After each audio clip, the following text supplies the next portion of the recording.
You wake up with a fever, a wound that won't close, or a headache so violent it feels like your skull is splitting apart. There is no hospital.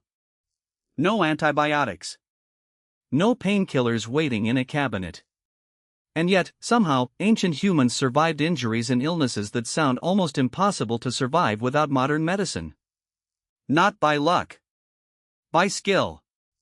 The methods your ancestors used to treat the sick and injured were stranger, bolder, and far more sophisticated than you were probably ever taught. Start with the most unsettling one first, because it sounds like it shouldn't have worked at all. Somewhere between 5 and 10,000 years ago, in dozens of locations scattered across Europe, Asia, Africa, and the Americas, healers began cutting holes into living human skulls. The practice is called trepanation, and it involved scraping, cutting, or drilling through bone to expose the tough membrane surrounding the brain. No anesthesia. No sterile tools. Just flint or obsidian blades, patience, and an understanding of anatomy that modern researchers are still impressed by. Here's the detail that should stop you: it worked, far more often than you'd expect. Researchers including Kurt W. Alt, studying a 7,000-year-old burial at Ensisheim in eastern France, confirmed some of the earliest unambiguous evidence of trepanation performed on a living person. How do we know the patient survived? Bone doesn't lie.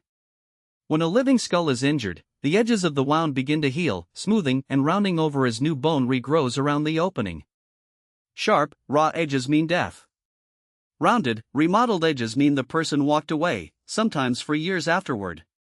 In studies comparing prehistoric trepanation outcomes led by researchers Kushner, Verano, and Teitelbaum, survival rates at some sites reached 70 to 90%. To put that in perspective, that's a higher success rate than similar skull surgeries performed during the American Civil War, thousands of years later, with metal instruments and a basic understanding of germ theory. So picture the scene.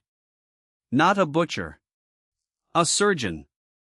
A patient lies still, held by others, maybe dosed with something to dull the pain, plants with mild sedative or numbing properties that healers had learned through generations of trial and observation. The healer works slowly, scraping in careful strokes, checking constantly, stopping the moment blood or fluid signals danger. This isn't guesswork. It's protocol, refined over thousands of years and passed down the only way information could travel before writing existed: mouth to ear, hand to hand. Now picture something even harder to believe, because it isn't a skull. It's a leg. At a place called Liang Tibo, a limestone cave carved into the rainforest of Borneo, archaeologist Tim Maloney and colleagues from Griffith University uncovered the skeleton of a young person who, roughly 31,000 years ago, had the lower part of their left leg surgically amputated. Not lost in an accident. Removed. The remaining bone shows the unmistakable signs of a clean, deliberate cut, followed by healing. This upends nearly everything historians assumed about the origins of surgery. For decades, the standard theory held that complex medical procedures like amputation only emerged after agriculture. Once settled societies had the stability, population density, and specialized knowledge to support them. This discovery predates that assumption by tens of thousands of years, and it belongs to a mobile hunter-gatherer group with no fixed home, no farms, and no writing. Bioarchaeologist Melandri Vlok, who studied the remains, points out that the child, because this patient was a child when the surgery happened, went on to live another 6 to 9 years afterward, growing, healing, adapting to a mountainous rainforest terrain on one functioning leg. Co-researcher India Dilksal notes that surviving an amputation in a tropical environment, where infection spreads brutally fast, would have been virtually impossible without antiseptic knowledge. Borneo's rainforest happens to be extraordinarily rich in medicinal plants, some of which, properly processed, can clean and protect a wound from exactly the kind of infection that would otherwise be lethal within days. So picture that recovery. Someone had to carry this child. Feed them. Clean the wound daily, probably with plant-based antiseptics passed down through careful, hard-won trial and error.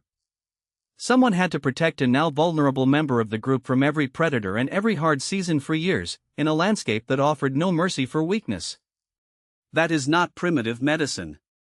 That is a community organizing itself entirely around the survival of one injured child. Here's the twist that should reframe how you picture your ancient ancestors. The popular image of prehistoric people abandoning the sick, the injured, or the disabled to fend for themselves is almost the opposite of what the evidence actually shows. Skeleton after skeleton, across continents and tens of thousands of years, tells the same story. Healed fractures that would have made someone unable to hunt for months. Missing limbs. Skulls with multiple healed trepanation scars, meaning some people survived the procedure more than once. None of these people could have survived alone. Every one of them is physical proof that somebody else fed them, protected them, and nursed them back to some version of health, for as long as it took. Modern medicine gave you antibiotics, anesthesia, and imaging technology your ancestors could never have imagined. But it didn't invent the impulse behind medicine itself.